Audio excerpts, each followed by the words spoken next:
ఓం అజ్ఞానతిమిరాంధస్య జ్ఞానాంజనశలాకయ చక్షురున్మిళితం యేన తస్మై శ్రీ గురవే నమః.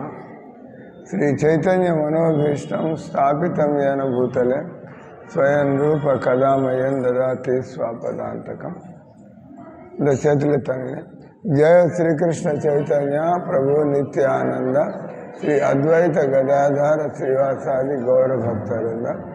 హరే కృష్ణ కృష్ణ కృష్ణ హరే హరే, హరే రామ రామ రామ హరే కృష్ణ కృష్ణ కృష్ణ హరే హరే, హరే రామ రామ రామ. ఈరోజు మనం దామోదరాష్టకం.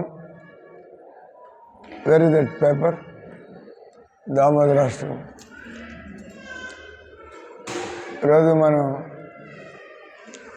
దామోదరాష్టకంలో 8 శ్లోకాల్లో ఒక్కొక్కటి. ఈరోజు 4వది. ఎందుకు మన ఆచార్యులు నన్ను కింద పోమన్నా శ్రీనివాస్ పిల్లకాయలందరూ కింద పోమను, గొడవ అయింది అక్కడ. కింద పోయి ఆడుకోమను. మన గొప్ప గొప్ప పూర్వాచార్యులందరూ కూడా శ్రద్ధగా దామోదర వ్రతం లేదా కార్తీక వ్రతం, దానివల్ల మనకి శుద్ధమైనటువంటి ప్రేమ లేదా శుద్ధమైనటువంటి ఆనందం అది దొరికేదాకా మనం వెతుకుతూనే ఉంటాము. ఏ రకంగా భక్తులందరూ, ఆచార్యులందరూ ఏ రకంగా వ్రజధామంలో అందరూ కూడా వాళ్ళకి ఎలాంటి పెరుగుతున్నటువంటి ఉత్సాహంతో ఇది వింటూ ఉంటే, మనం చేస్తూ ఉంటే మనకి తెలుస్తుంది. ఈ సంసారంలో ఉండేటువంటి ప్రేమని, దాన్ని కామం అన్నారు. ఈ సంసారంలో ఉండేటువంటి ఆనందాన్ని పెర్వర్టెడ్, వికృతమైనటువంటి ఆనందం. అంటే అది మనకి దుఃఖాలను కలిగిస్తుంది, అది క్షణికంగా ఉంటుంది, అది మనల్ని జన్మ మృత్యు బంధంలో పడేసి ఉంటుంది కదా. ఏ ప్రేమని, ఏ ఆనందాన్ని పొందడం వల్ల మనం చావు పుట్టుక నుంచి బయటపడగలం. అది భగవత్ ప్రేమ. భగవత్ ప్రేమ ఉంటే సంసారంలో ప్రేమ తగ్గేదేంలే. మీరు మీ కుటుంబ సభ్యుల్ని ప్రేమిస్తూ ఉంటారు. భక్తులు భగవంతుడిని ప్రేమించడం వల్ల వాళ్ళ అందరి ఎడ వాళ్ళు ప్రేమ కలిగి ఉంటారు. ఎప్పుడైనా కూడా ఈ ప్రేమ అనేటువంటి శబ్దాన్ని వాడినట్లయితే, ప్రేమ అంటే స్వార్థం లేనటువంటిది. ప్రేమ అంటే ప్రేమించే వాళ్ళ కోసం ఎలాంటి త్యాగాన్నైనా మనం చేయడానికి తయారవుతాం. దాన్ని అలా కానట్లయితే మనం మన అజ్ఞానంలో మన స్వార్థం కోసం మనం దానికి రంగు పూసి, ప్రేమ అనేటువంటి రంగు పూసి, నిజానికి ఆ ప్రేమలో ఎవరు కూడా, అందుకే దాన్ని అసలు మన ఆచార్యులు చెబుతారు, మన గురువులు, శరీర స్థాయిలో ప్రేమ అనేటువంటిది ఉండే అవకాశం లేదు, దొరికే అవకాశం లేదు. అది ప్రేమే కాదు. ప్రేమ అనేటువంటిది ఏ రకంగా ఇక్కడ ఈ లీలలో మనం చూస్తున్నటువంటిది ఈ దామోదర లీలను ఎందుకు పూజ చేస్తున్నాం కదా. ఈ దామోదర మాసంలో ఎందుకు రోజు ఆయన ముందుకెళ్ళి రోజు తనివి తీరా ఆ లీలను చూసి మనం దీపాల వెలుగులో భగవంతుని ప్రార్థన చేయడం.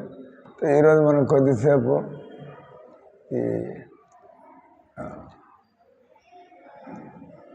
ఈ లీల దీపావళి రోజు జరిగింది. కృష్ణుడు భూమి మీద ఉన్నప్పుడు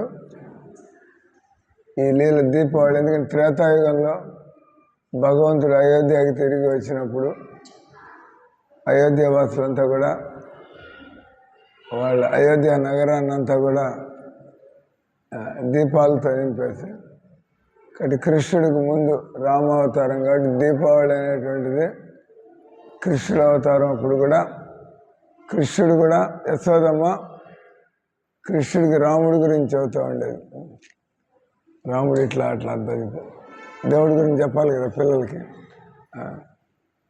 అప్పుడప్పుడు నేను కేకలేసేవాడు, నేనే ఆ రాముడిని అని చెప్పి ఆమెకు అర్థమయ్యేది కాదు, ఎందుకైనా అట్లా అంటున్నాడని చెప్పి.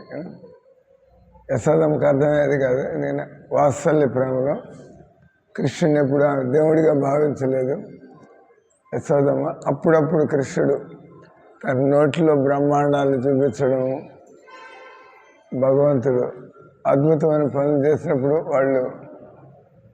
వాళ్ళకి డౌట్ వచ్చేది, కృష్ణుడు ఆయన సామాన్య బాలుడు కాదు. కానీ వాళ్ళు వెంటనే మర్చిపోయేవాళ్ళు.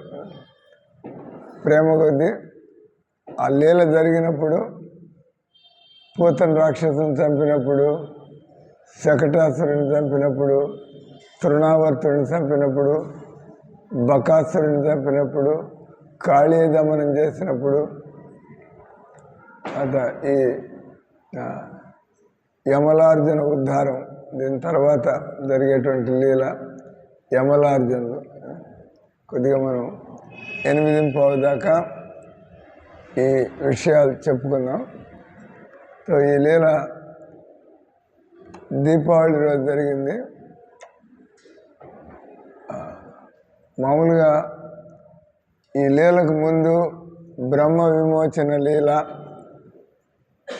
ఒకసారి కృష్ణుడు బలరాముడు వీళ్ళందరూ కూడా మధ్యాహ్న భోజన లీలలు,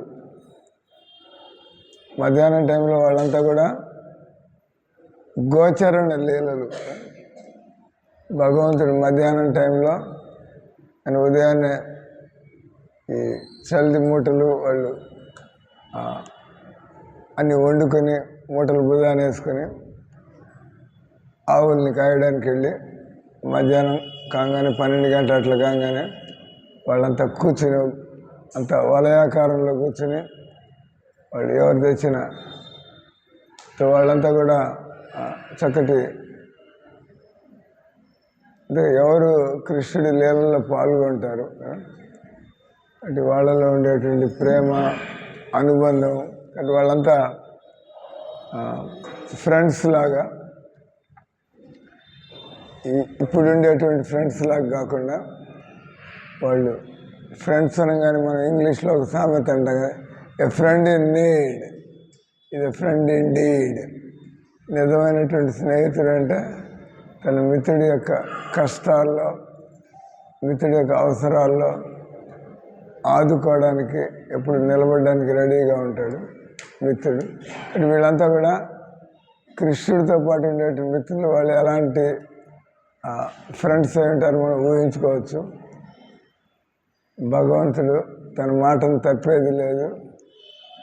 ఆయనతో ఎవరైనా ఉంటున్నారంటే వాళ్ళు సామాన్యమైనటువంటి ఫ్రెండ్స్ అయ్యే అవకాశం లేదు. అంటే అందరికి వాళ్ళు తెచ్చుకున్నంతా కూడా వాళ్ళు ఒకళ్ళకొకళ్ళు, ఈరోజు మా అమ్మ చేసి పెట్టింది తిని చూడు, అందరు కృష్ణుడి దగ్గరికి వెళ్ళి బలరాముడి దగ్గరికి వెళ్ళి వాళ్ళు, లేదా ఏదైనా ఐటెం బాగున్నట్టయితే తిని బాగుందని చెప్పి ఆ ఎంగిల్ లడ్డు తీసుకెళ్ళి, లేదా ఎంగిల్ మైసూర్ భగవంతు మా అమ్మ ఈరోజు భలే చేసింది తిని చూడు, వాళ్ళకి తప్పు కదా, కానీ వాళ్ళకి ఏమీ తెలియదు. కృష్ణుడు ఏంది, భగవంతుడిని వాళ్ళు ఏం పట్టించుకోవాలి వాళ్ళు. అటువంటి వాళ్ళే. అందుకని వ్యాసదేవుడు ఆ భాగవతంలో వీళ్ళు పూర్వజన్మల్లో ఈ బృందావనంలో ఉండేటువంటి వీళ్ళందరూ ఎన్ని జన్మల్లో ఎన్ని పుణ్యాలు చేసుకుని ఉంటారో వాళ్ళు ఈ రకంగా కృష్ణుడితో ఆడుకునేటువంటి, కృష్ణుడితో తిరిగేటువంటి అవకాశాన్ని పొంది మనం కృష్ణుడి కాలి గోటిని కూడా మనం చూడలేము కదా. ఋషులు మునులు వాళ్ళు ఎన్నో వందల సంవత్సరాలు తపస్సు చేసి ఆయన కృష్ణుడి యొక్క కాలి గోటిని కూడా, మరి వీళ్ళంతా కృష్ణుడితో పాటు ఉంటూ తింటూ ఆయనతో సమానంగా ఆడుకుంటూ, ఇదంతా కూడా మనం వింటూ ఉంటే మనలో కూడా ఈ కోరిక అనేది కలుగుతుంది. భక్తుల నోటి నుంచి మనం కృష్ణుడి గురించి వింటూ ఉంటే మనం కూడా ఆలోచిస్తాం. మనకు కూడా మిత్రులు ఉంటారు, కానీ వయసు వచ్చిన తర్వాత ఎవరి దారి వాళ్ళది కదా. అంతా వాళ్ళు పెళ్లి చేసుకుని వాళ్ళు వెళ్ళిపోతారు, వీళ్ళు పెళ్లి చేసుకుని ఎక్కడికి వెళ్ళే వాళ్ళంతా పిల్లలు కూడా తల్లిదండ్రుల నుంచి దూరం అయిపోయి ఎక్కడికో వెళ్ళిపోయి. కానీ భగవంతుడితో ఉండే సంబంధం అది శాశ్వతమైనటువంటి సంబంధం. వీళ్ళంతా మధ్యాహ్నం భోజనాలు చేస్తున్నప్పుడు ఇక బ్రహ్మదేవుడు ఆయన చూసి ఈ భూమి మీద ఇంత నిశ్చింతగా, ఇంత భయం లేకుండా, ఎంతో కేరింతలతో వాళ్ళు అనిపిస్తున్న బ్రహ్మదేవుడికి కొద్దిగా ఈర్ష్య కలుగుతుంది. వీడు ఇంత తెలీదు వాళ్ళంటే ఈ భూమి మీద కృష్ణుడు వచ్చాడని చెప్పి బ్రహ్మదేవుడు ఆయనకి తెలీదు. ఎవరు ఈ పిల్లవాడు, ఈయన ఈ విధంగా ఇంత ఆనందంగా, కాబట్టి ఈ పిల్లవాడిని నేను ఈ ఆనందాన్ని తీసేసి నేను ఎలా ఉంటాడో చూడాలని బ్రహ్మదేవుడి లోపల ఆలోచన వస్తుంది. ఈ బాలుడైన కృష్ణుడు ఇంత దివ్యంగా ఆ సీన్ అని చూస్తుంటే నేను ఆయన ఏం చేస్తాడు, పని పెట్టుకొని ఒక్క క్షణంలో అక్కడ ఉండేటువంటి ఆవుల్ని, దూడల్ని, అక్కడ కృష్ణుడితో వచ్చినటువంటి ఆ పిల్లలందరినీ కూడా ఆయన ఒక క్షణంలో తన యోగశక్తిని ఉపయోగించి, బ్రహ్మదేవుడు సామాన్యుడు కాదు కదా, తన యోగశక్తిని ఉపయోగించి వీళ్ళందరినీ ఒక దెబ్బకి అక్కడి నుంచి దొంగిలించి అదృశ్యం చేస్తాడు. చేసి ఒక గుఫలో పెడతాడు. కృష్ణుడు ఆయన ఒంటరి వాడిని చేసి, అప్పుడు కొద్ది క్షణాలు అయిన తర్వాత కృష్ణుడి పరిస్థితి ఎంత చూడడానికి, అంతే కదా, అటు ఆవులు దూడలు పోయినాయి, అటు ఆయనతో పాటు తింటున్న వాళ్ళంతా కూడా పోయినారు, ఆయన ఒకడు మిగిలాడు అక్కడ. కానీ భగవంతుడికి తెలుసు ఇట్లాంటి పని మామూలు వ్యక్తులు చేయలేరు. వెంటనే ఆయన ఎవరైతే బ్రహ్మదేవుడికి యోగశక్తులు ఇచ్చాడో ఆ కృష్ణుడు ఆయనకో లెక్క అయింది. ఆయన మళ్ళీ ఉన్నట్లుగా ఎంతమంది పిల్లవాళ్ళు, ఎంతమంది ఆవులు, ఎన్ని దూడలు, ఏం తెచ్చుకున్నారు ఆయన్ని మళ్ళా వెంటనే మళ్ళీ ఆయన ప్రకటన చేస్తాడు. బ్రహ్మదేవుడు చూసేప్పటికి ఆయన తల తిరుగుతుంది. ఆయన ఇప్పుడు నాకంటే గొప్పవాడుగా ఉన్నాడు ఈ పిల్లాడు. కాబట్టి గోపాలుడు ఆయన శాస్త్రాల్లో ఉన్నటువంటి ఆ కృష్ణుడే ఇప్పుడు భూమి మీదకి వచ్చాడు. నేను భగవంతుడి ఆనందంలో నేను ఎలా బాధను కలిగించాను, నేను ఒక రాక్షసుడిలాగా అని చెప్పి ఆయన 4 తలకాయలతో మనం అక్కడ చూస్తున్నాం. ఆ తలుపుకు ఉండేటువంటి అద్దానికి లేలింది. బ్రహ్మదేవుడు బాలుడు కృష్ణుడి దగ్గరికి వచ్చి అంత పెద్ద ఆయన కాళ్ళ మీద పడి దండాలు పెట్టి స్తుతి చేస్తాడు. పాయింట్ వచ్చే కృష్ణుడు అంటే బ్రహ్మదేవుడు ఎంత సావధానంగా ఉంటాడు. అలాగే మన గోవర్ధన పూజ జరుపుకున్నాం మనం కొద్ది రోజుల క్రితం. ఆ గోవర్ధన పూజలో కూడా ఇది ఇంద్రుడు నా పూజలన్నీ కూడా కృష్ణుడు ఆపు చేశాడు. ఎవరు ఈ కృష్ణుడు దేవుడు అని వాళ్ళకి తెలుసు, కానీ ఆ కృష్ణుడు భూమి మీదకి వచ్చాడని వీళ్ళకి తెలియదు. లేకపోతే ఎందుకు చేస్తారు ఆ పనులు? అందుకని ఆయన ఈ పిల్లవాడు నా పూజలు ఆపు చేశాడు, వీడిని నమ్ముకుని వాళ్ళంతా ఆయన చెప్పినట్టు చేస్తున్నారు అని. అది కృష్ణుడు మాటల్లో ఉండేటువంటి దాని అంటారు శక్తి. కృష్ణుడు ఏమన్నా మాట్లాడుతున్నాడంటే మిగతా వాళ్ళంతా కూడా కన్విన్స్ కావాల్సిందే. అటు కృష్ణుడు పిల్లవాడైనా కూడా మాట్లాడుతుంటే కృష్ణుడి మాటల ప్రభావంలో పడిపోయి వాళ్ళంతా అంత ఇంద్రదేవుడి పూజలు ఆపు చేసేసి అంత కృష్ణుడు చెప్పినట్టుగా బ్రాహ్మణులకి ఆవులకి సేవలు చేసి గోవర్ధన పర్వతానికి పరిక్రమ చేసి ఆ ఇంద్ర పూజను కాస్త గోవర్ధన పూజగా కృష్ణుడు మార్చేస్తాడు. మామూలుగానే ఎప్పుడు ఇంద్రుడికి వానాకాలంలో పూజలు అందుతూ ఉండేవి. ఆ పూజలన్నీ ఆపు చేసి కృష్ణుడు పట్టించుకోకుండా అంటే అంతే కదా. అప్పుడప్పుడు జిల్లాలో కలెక్టర్ గారు ఉంటారు, ఆయన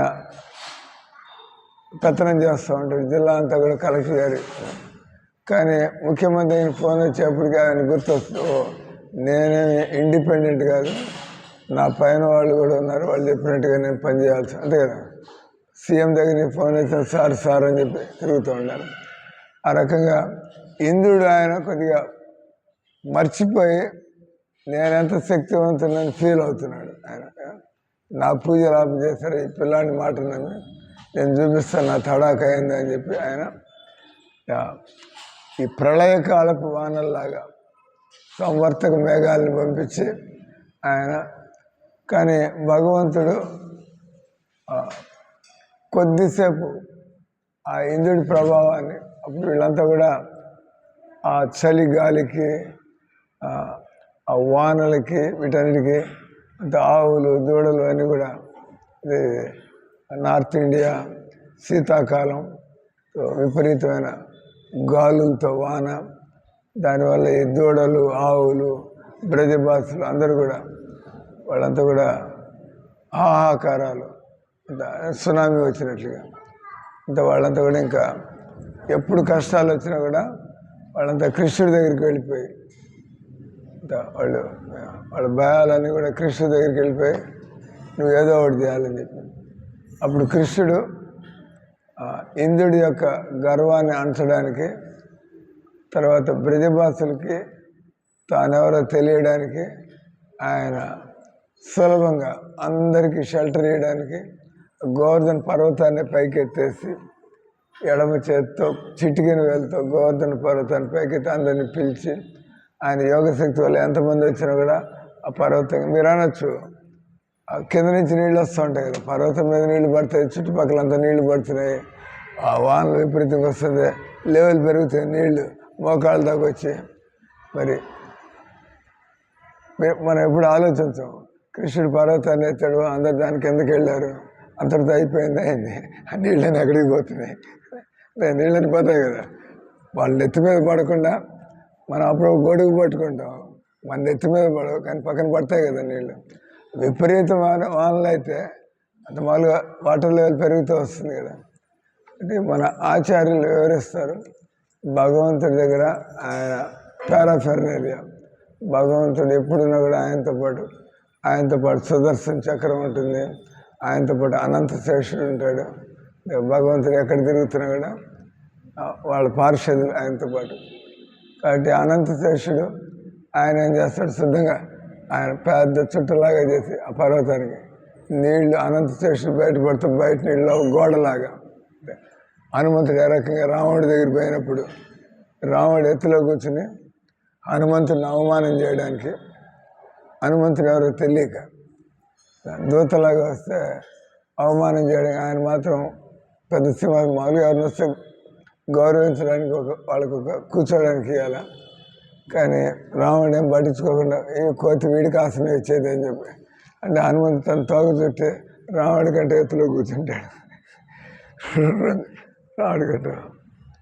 రావణుడు అందరి ముందు నవ్వులు పాలవుతాడు కదా, హనుమంతుడు రావణుడి కంటే ఎక్కువ హైట్లో కూర్చుంటాడు.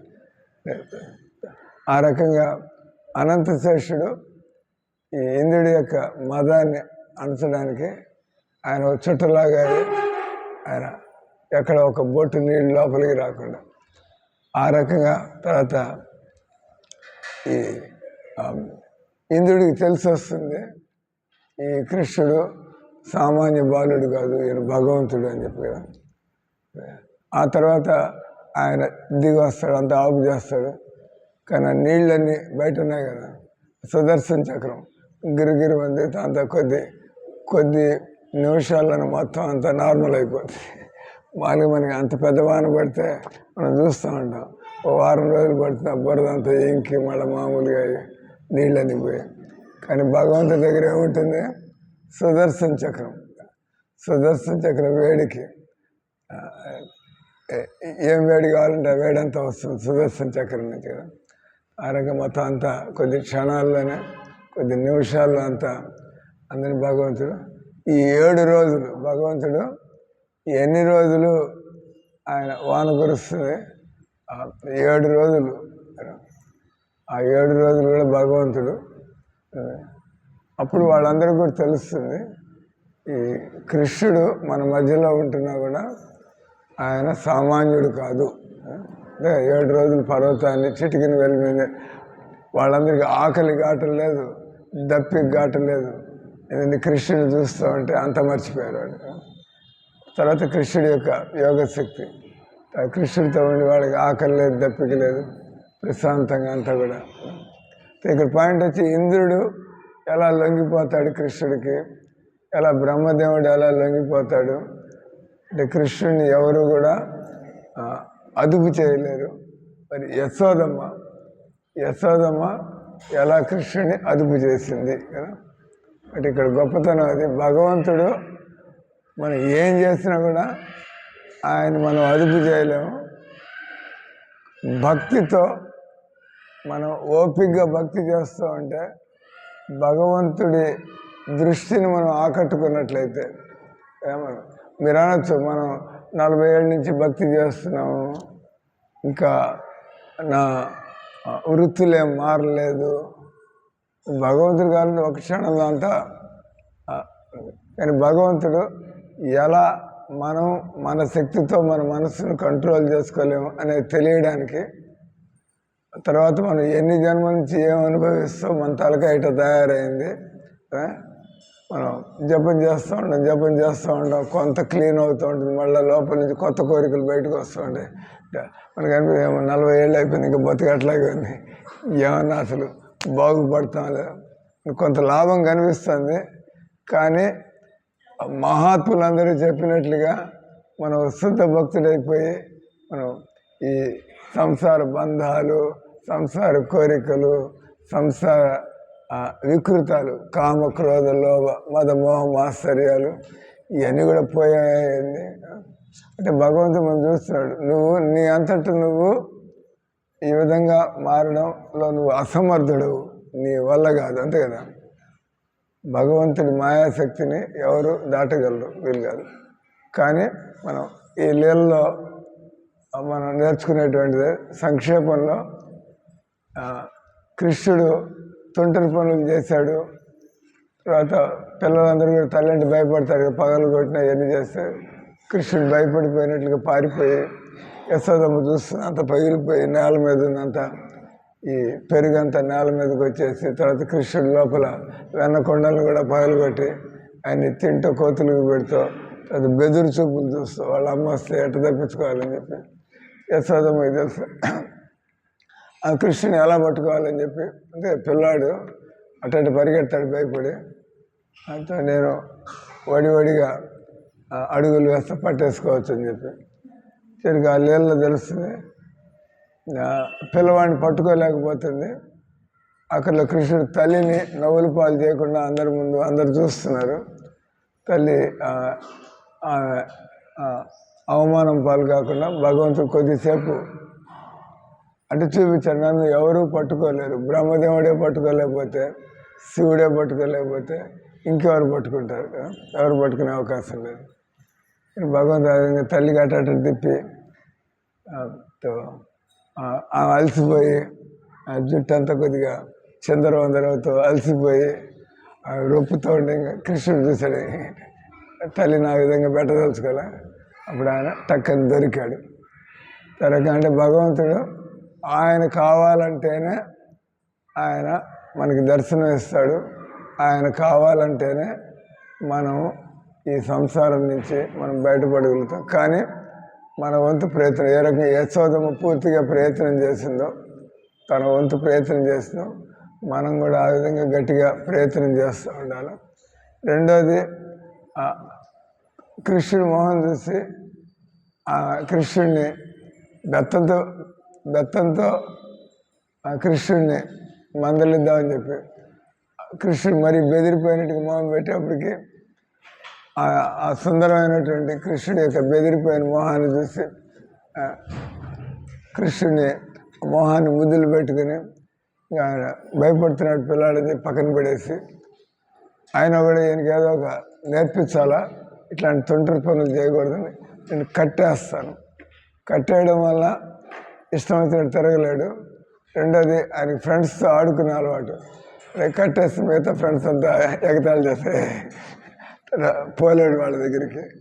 అందుకని కృష్ణ ఇబ్బందులు పెట్టడానికి తర్వాత ఆమె పని చేయాలి. కృష్ణుడి కోసం ఏదో కోవా చేస్తుంది, వెన్న చేస్తా పని చేయడానికి కృష్ణుడు కొద్దిగా కట్టేద్దామని ఆయన కట్టేద్దామని చూసినా కూడా కృష్ణుడు తాళ్ళతో కట్టలేకపోతాడు.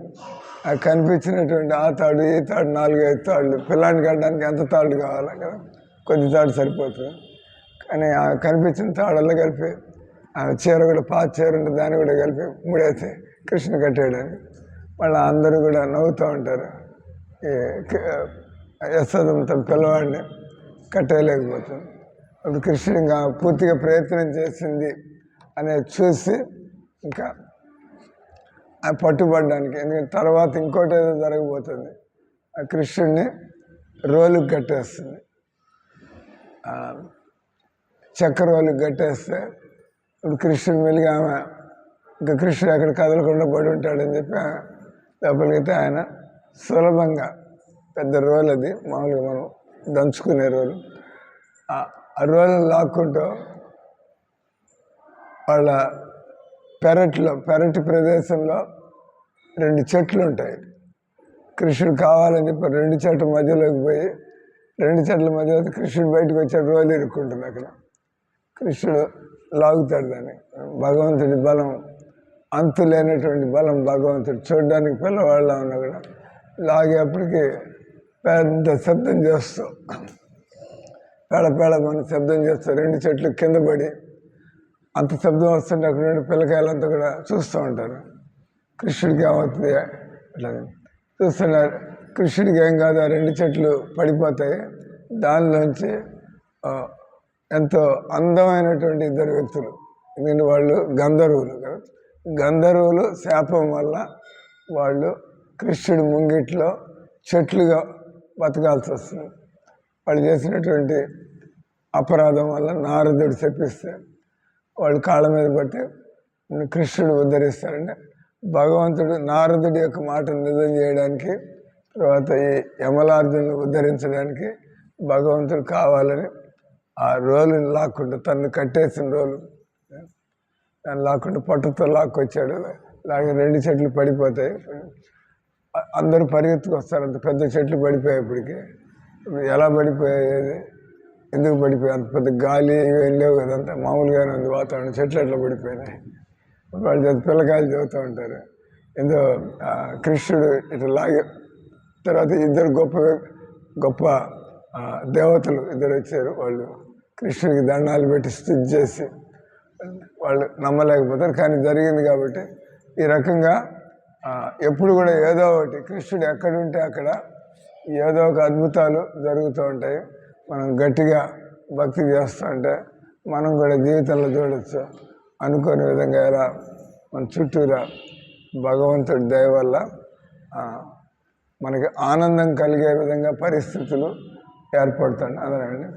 హరే కృష్ణ హరే కృష్ణ కృష్ణ కృష్ణ హరే హరే, హరే రామ రామ రామ హరే హరే. యశోద దామోదర భగవానికి